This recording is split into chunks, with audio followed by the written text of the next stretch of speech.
días, buenas tardes, buenas noches, queridos oyentes. Bienvenidos a nuestro programa En el aire con la gente de la pasión. Me complace presentar a nuestro próximo invitado, Santiago el Justo, uno de los hermanos menores de Jesús. Seguramente Santiago puede darnos una perspectiva única de la crucifixión de su hermano. Santiago, cuéntenos algo sobre su familia. Hola, ¿qué tal? Mucho gusto, gracias por la invitación. Me alegra mucho ayudar a usted y a sus oyentes a aprender acerca del hermano con quien crecí. Mucha gente queda sorprendida al escuchar que Jesús tuvo hermanos y hermanas, pero realmente era nuestro hermano y un miembro de nuestra familia. Como hermanos menores, nosotros comíamos, dormíamos, trabajábamos y jugábamos juntos bajo el mismo techo. Él también participaba de los deberes que había que atender todos los días. Todavía lo recuerdo limpiando el aserrín de la carpintería de nuestro padre y construyendo cuidadosamente yugos confortables para los bueyes para el momento de arar la tierra. ¿Cómo podría describir a su hermano? Y al haber crecido en el mismo hogar, yo lo describiría solo como mi amado hermano. Pero ahora sé que Jesús fue siempre el verdadero Dios y verdadero hombre. ¿Y cómo fue crecer con nada más ni nada menos que con Dios? ¿Él hizo que usted lo adorara? No, no. En muchas cosas, él era un hermano mayor normal. Como chicos, o sea, nosotros, yo creo que probablemente nos quedábamos sorprendidos de que siempre hiciera y dijera lo correcto. Pero como él nos daba ejemplo de buen comportamiento, nunca nos corregía con reproches si nos equivocábamos. En este momento usted dice que él era Dios, pero en aquel entonces usted no lo sabía, ¿verdad? Bueno, bueno, por supuesto papá y mamá lo sabían, pero el resto de nosotros no. Todos nos notábamos que Jesús era especial. Él entendía tanto, pues, la sabía toda. Todavía lo escucho en mis memorias, leyendo las escrituras en nuestras devociones y explicándolas en forma de historias. Yo no lo sabía en ese momento, que estaba creciendo en la misma casa con Dios.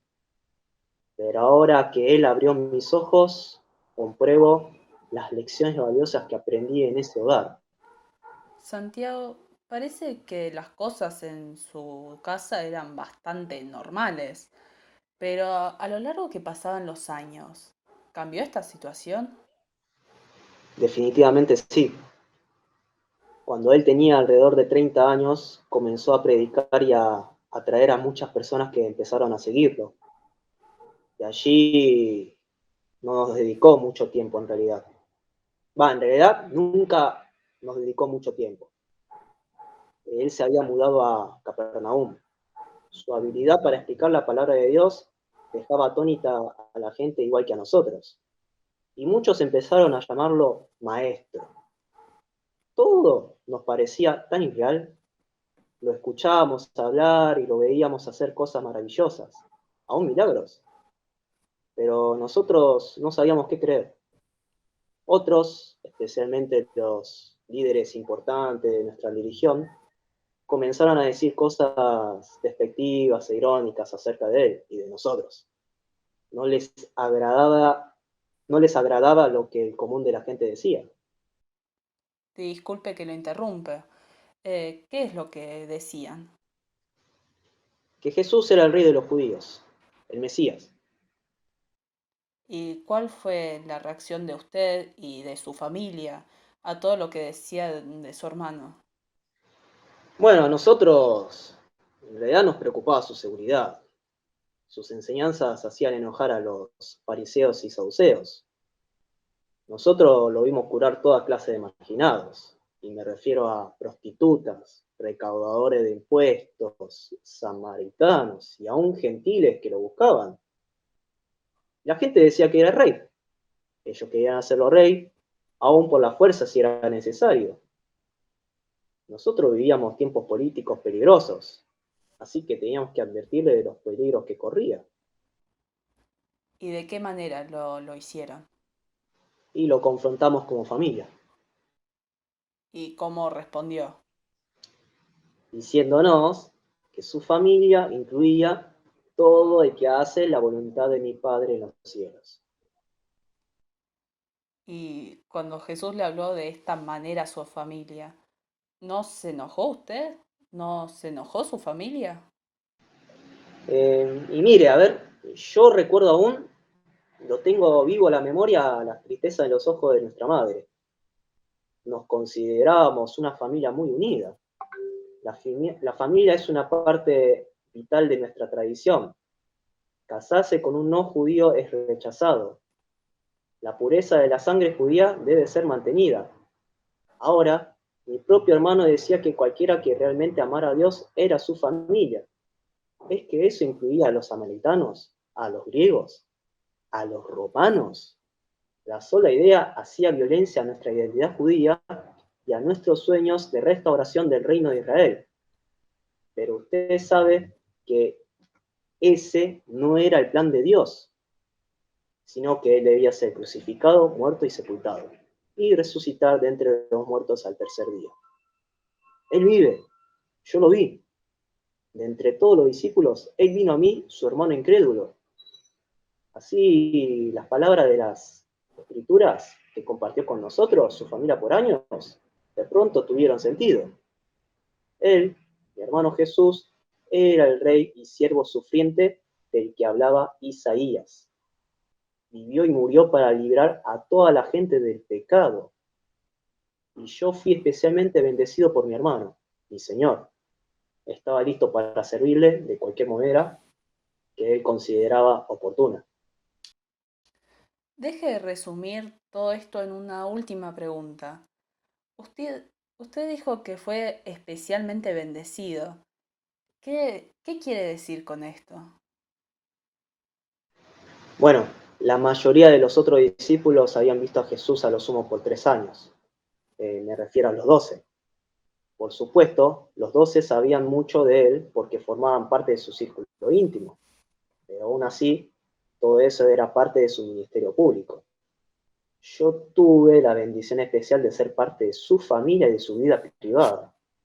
Mirando hacia atrás, ahora me doy cuenta de que fui testigo de primera mano de lo que significa ser cristiano, un seguidor de Jesucristo. Vi cómo Jesús se manejaba con los problemas de relación diaria en nuestra familia.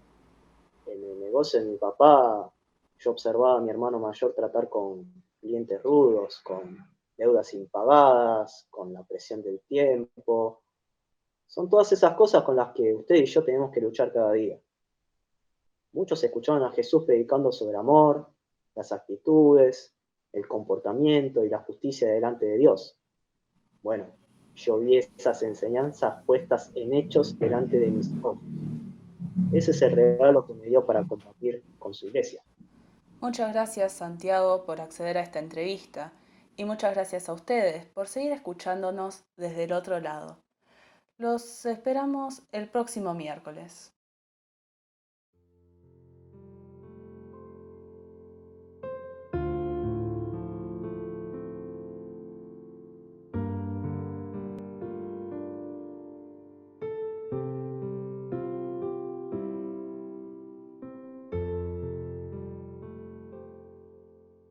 En la reflexión de hoy vamos a estar meditando en el texto de Apocalipsis capítulo 12 versículo 11 que dice: ellos les habían vencido por medio de la sangre del Cordero. Y podemos ver aquí que no es muy común leer en el Nuevo Testamento sin sentir y observar el ambiente de gozo y confianza en que hay en sus relatos. Este observar y este ambiente se contrapone con aquello que hoy se cree cristianismo. Pienso para reflexionar, ¿cuánto gozo encontramos en nuestras vidas? ¿De qué forma nos apropiamos de la esperanza que encontramos en Dios? Son preguntas que se me ocurren. ¿Cuán presente está Dios en nuestras vidas? En aquellos primeros cristianos no había sufrimientos sentimientos de derrotismo. En cambio, podemos observar a lo largo del relato que se encuentran palabras como victoria, conquista, triunfo, dominio. Este era el vocabulario de los primeros seguidores de Jesús, y esto se atribuía todo a su cruz. Sin dudas, pensando, cualquier contemporáneo de hoy en día que haya escuchado y visto morir a Jesús en la cruz, con incredulidad escucharía la declaración de victoria que aquel crucificado había obtenido. Pensemos un momento en este episodio. Los brazos abiertos sobre la cruz, privado de su libertad, clavado e impotente en aquel lugar. Sin dudas, a simple vista parece una derrota absoluta. Pero nosotros como cristianos pensamos diferente. Declaramos todo lo contrario, creemos otras cosas. Cuando parecía que el mal derrotaba el bien, estaba sucediendo todo lo contrario. El bien estaba venciendo al mal. Jesús, al morir, venció la muerte. Jesús fue y es nuestro vencedor por excelencia. La víctima era el vencedor y la cruz era el trono desde el cual gobernaría al mundo. El apóstol Pablo describe con vividas imágenes de qué manera los poderes del mal rodearon a Jesús y los encerraron sobre la cruz, cómo se liberó de ellos, cómo los desarmó y los convirtió en un espectáculo público, triunfando sobre ellos allí en esa cruz. En ese momento se genera una batalla cósmica entre el bien y el mal que sin dudas no podemos imaginar cómo fue. Ni el relato bíblico tampoco entra en detalles, pero sí sabemos que Jesús resistió a las tentaciones de evitar la cruz, de tomar venganza o de recurrir al poder divino. Queridos hermanos, me pregunto y les pregunto, ¿estamos dispuestos a tomar nuestra cruz y sin decir nada aceptar las consecuencias? En esta época de Cuaresma somos llamados a reflexionar sobre esto, a poder experimentar esta libertad que Cristo obtuvo por nosotros, y los invito a que la próxima vez que veamos la oportunidad o que nos encontremos ante una batalla cósmica entre el bien y el mal en nuestro interior, pensemos y recordemos lo que sufrió Jesús por nosotros y atesoremos su promesa en nuestros corazones para poder salir victoriosos a causa de su cruz. Que así sea. Amén.